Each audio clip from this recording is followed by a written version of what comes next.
वालेकुम।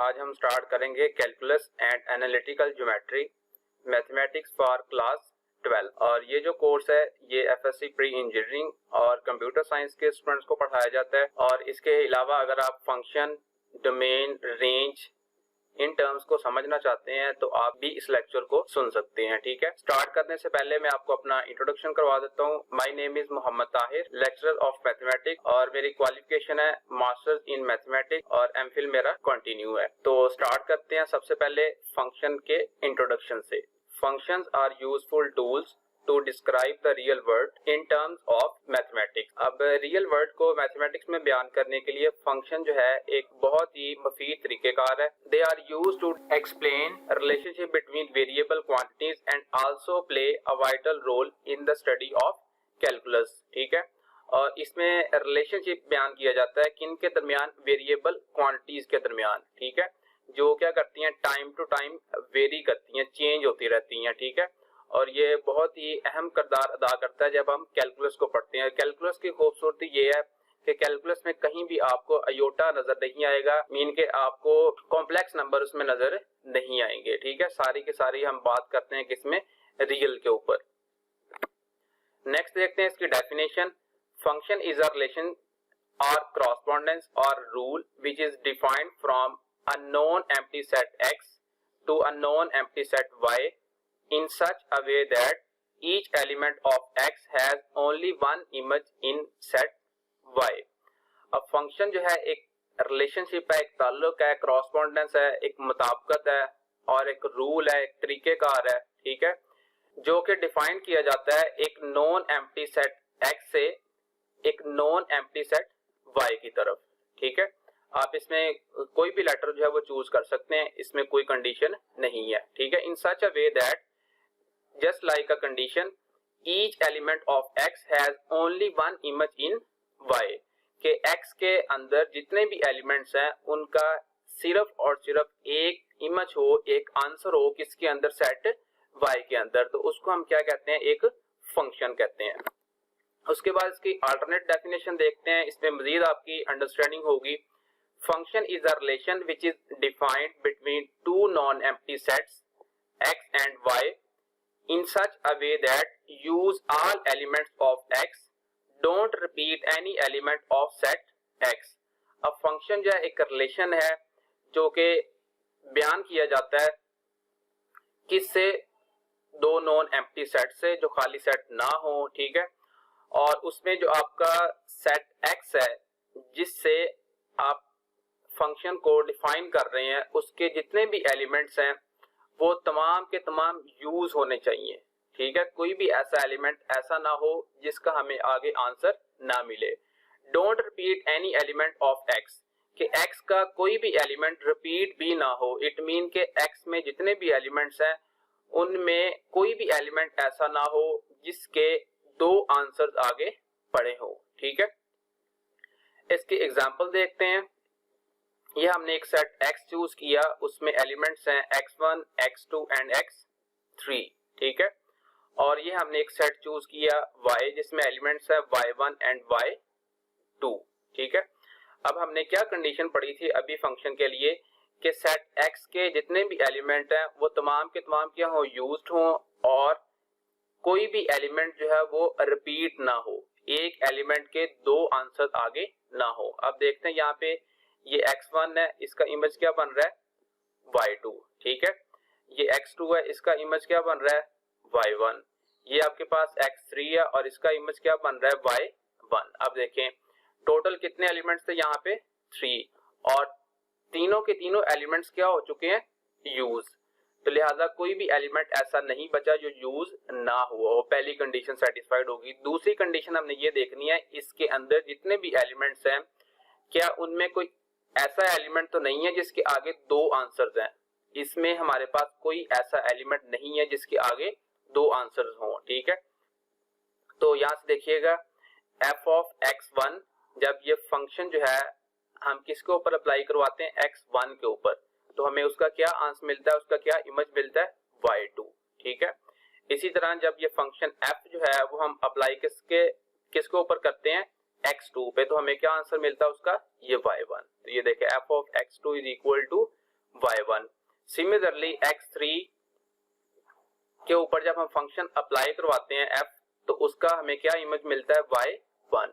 तो f of x3 is equal to y1। ठीक है। Therefore, a relation f from x to y is a function y is equal to f of x। अब यहाँ से देखिए, ये हमने जो एक मैपिंग बनाई है, ये किसकी बनाई है, हर एलिमेंट की बनाई है। ठीक है, जो अभी हमने यहाँ पे इस फिगर के अंदर हमने ड्रा किया था। ठीक है, अब इसकी ये वाली जो फॉर्म लिखी हुई है, ये एक जनरल फॉर्म लिखी हुई है, y is equal to f of x. जब हम नोटेशन पढ़ेंगे फंक्शन की, उसके अंदर भी हम इसको जो है वो देखेंगे, जो कि एक स्विस मैथमेटिशियन है आइलर, उसने इसके ऊपर वर्कआउट किया हुआ है।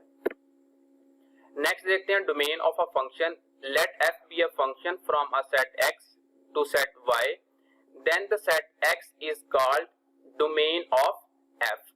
अब हमने यहाँ पे कंसीडर किया कि f जो है वो एक फंक्शन है एक सेट x से दूसरे सेट y की तरफ, then the set x is called domain of f।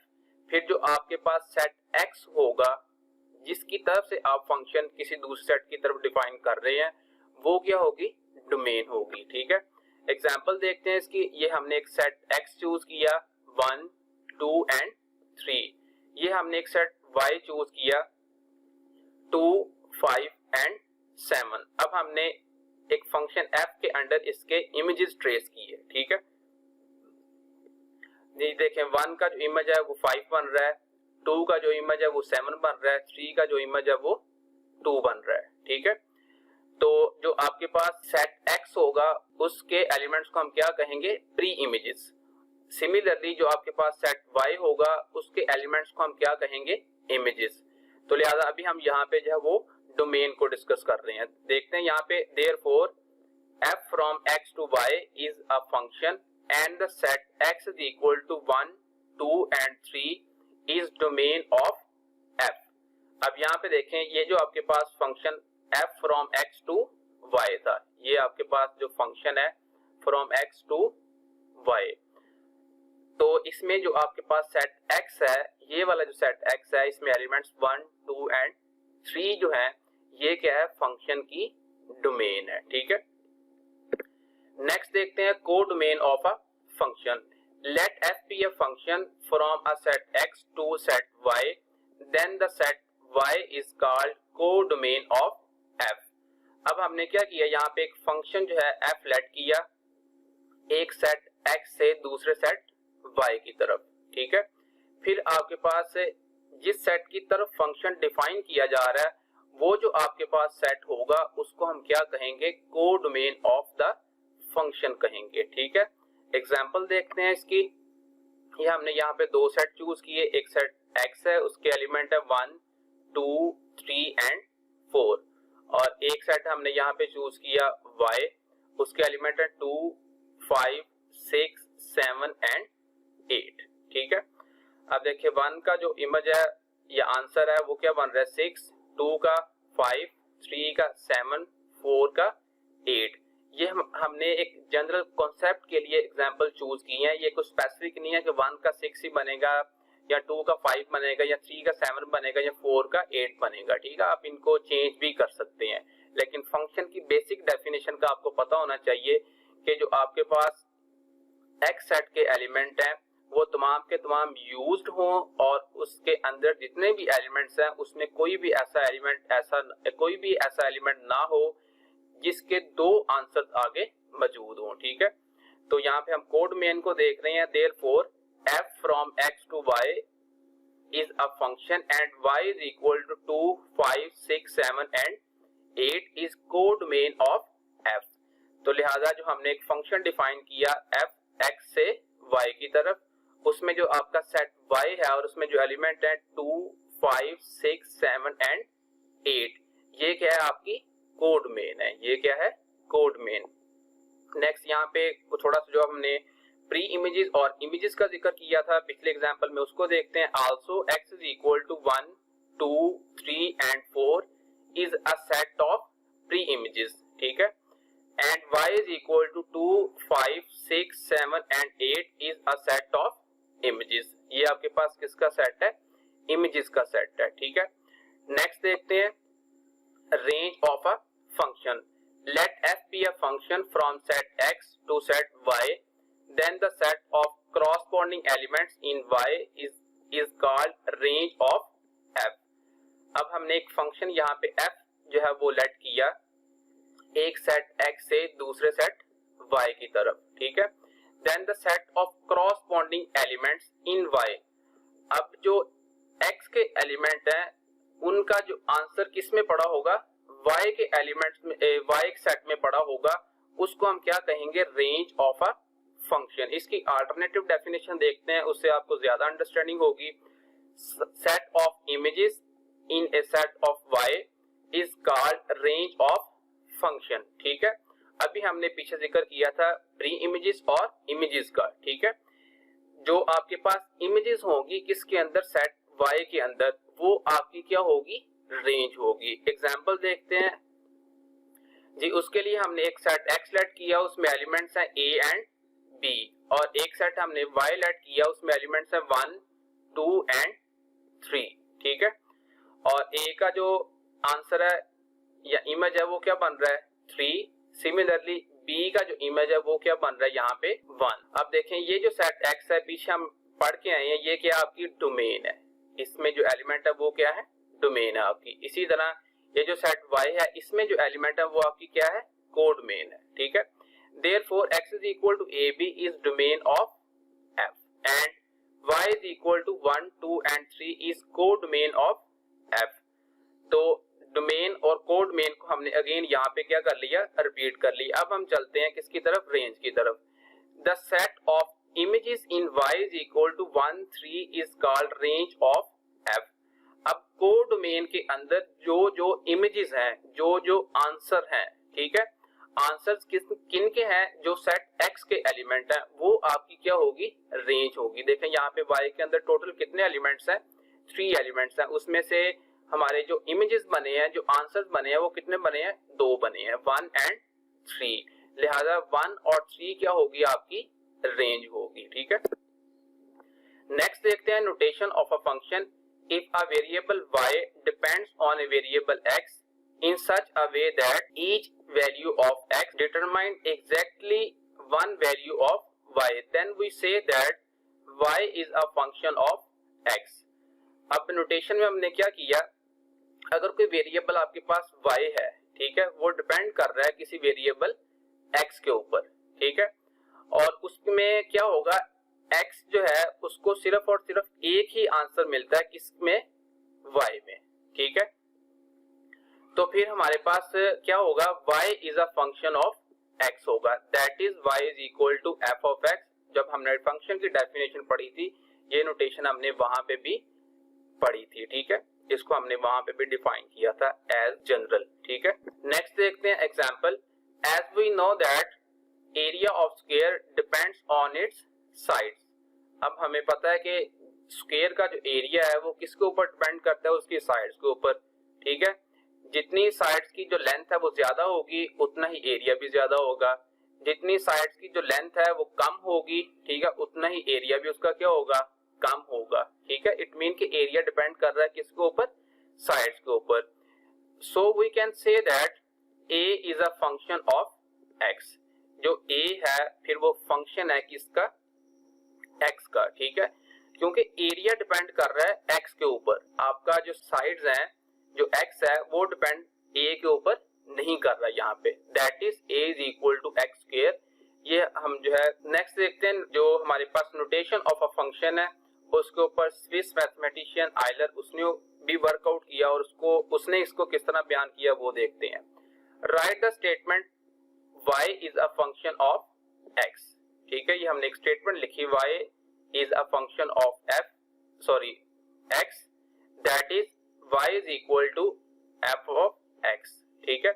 We can read it as y is equal to f of x। अब ये जो हमने एक स्टेटमेंट लिखी है और इसको मैथमेटिकली जो है वो ये लिखा है y is equal to f of x। अब इस खास नोटेशन को हमने कैसे पढ़ना है? y is equal to f of x. Functions are denoted by letters such as f, g, h, capital F, capital G and capital H, etc. Next देखते हैं value of a function. Function can be thought as computing machine f that takes an input x and produce exactly one output f of x. ठीक है, function जो है ये एक हमारे पास computing machine की तरह का ही है, ठीक है, जो कि एक इनपुट लेती है और उसके मुताबिक हमें एग्जैक्टली एक आउटपुट दे देती है.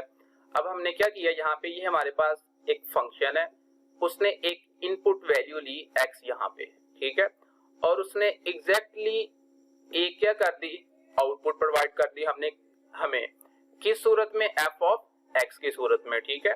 The output f of x is called the value of the function under f and can be denoted by a single letter say y writes as y is equal to f of x.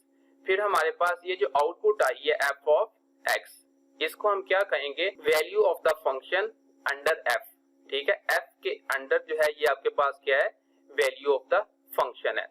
And can be denoted by a single letter, जिसको हमने denote किया, जाहिर किया एक single letter y से, और इसको हम लिखेंगे y is equal to f of x, ठीक है. तो उम्मीद है यहाँ पे आपको y इज इक्वल टू जो f ऑफ x हम स्टार्ट से नोटेशन यूज करते आ रहे हैं, इसकी अंडरस्टैंडिंग आपको हो गई होगी. The obtained f of a is also known as functional value at x is equal to a, ठीक है. अब यहाँ पे देखिए, यहाँ पे हमें जो आउटपुट मिली थी वो क्या थी, f ऑफ x थी, ठीक है. अब यहाँ पे हमें आउटपुट ही की सूरत में क्या मिल रहा है, f ऑफ a मिल रहा है, यहाँ पे हम देख रहे हैं इसको, ठीक है. फिर इसको हम क्या कहेंगे, ये एक फंक्शनल वैल्यू है. किसकी फंक्शनल वैल्यू है, x is equal to a की. इट मीन के जब हमने x को रिप्लेस कर दिया a के साथ, जब हमने क्या किया, x को रिप्लेस कर दिया a के साथ, फिर हमारे पास फंक्शनल वैल्यू आ जाएगी किसकी, x is equal to a की. इसी तरह अगर हम इसको रिप्लेस कर देंगे 2 के साथ, तो आपकी फंक्शनल वैल्यू आ जाएगी at x is equal to 2. इसी तरह अगर हम इसको किसी नेगेटिव या पॉजिटिव और समथिंग एल्स किसी से भी इसको हम रिप्लेस कर देंगे x को, तो हमारे पास फंक्शनल वैल्यू होगी एट दैट पॉइंट. नेक्स्ट हम इनकी एग्जांपल्स देखते हैं. एग्जांपल नंबर 1 है, given that f of x is equal to x square plus 2x minus 3, then find. इसका पार्ट नंबर 1 है f of 0, part number 2 f of 2 and part number 3 f of x square plus 1, ठीक है. इसका solution देखते हैं as given, जैसे कि हमें गिवन है f of x is equal to x square plus 2x minus 3 and we called it equation number 1, ठीक है. देखते हैं इसका पार्ट नंबर फर्स्ट में आपने फाइंड करना है f ऑफ 0. तो for f of 0 put x is equal to 0 in equation number 1. जैसे कि अभी हम बात करके आए हैं किसकी, वैल्यू ऑफ अ फंक्शन की. तो अब हमें फंक्शन की वैल्यू चाहिए. ये जो फंक्शन आपको गिवन है f of x is equal to x square plus 2x minus 3, अब हमें इसकी वैल्यू चाहिए, किसके ऊपर चाहिए, 0 के ऊपर, ठीक है. लिहाजा इसके लिए हमने क्या किया, put x is equal to 0 in equation number 1 के अंदर हमने x is equal to 0 put कर दिया. Then f of 0 is equal to 0 का square plus 2 into 0 minus 3. So f of 0 is equal to कितना आ जाएगा, नेगेटिव 3 आ जाएगा. ये भी आपके पास 0 का स्क्वायर 0, 2 मल्टीप्लाई बाय 0 0 आ जाएगा. तो आपके पास f of 0 is equal to किसके आ जाएगा, नेगेटिव 3 के आ जाएगा. नेक्स्ट देखते हैं इसका पार्ट नंबर 2.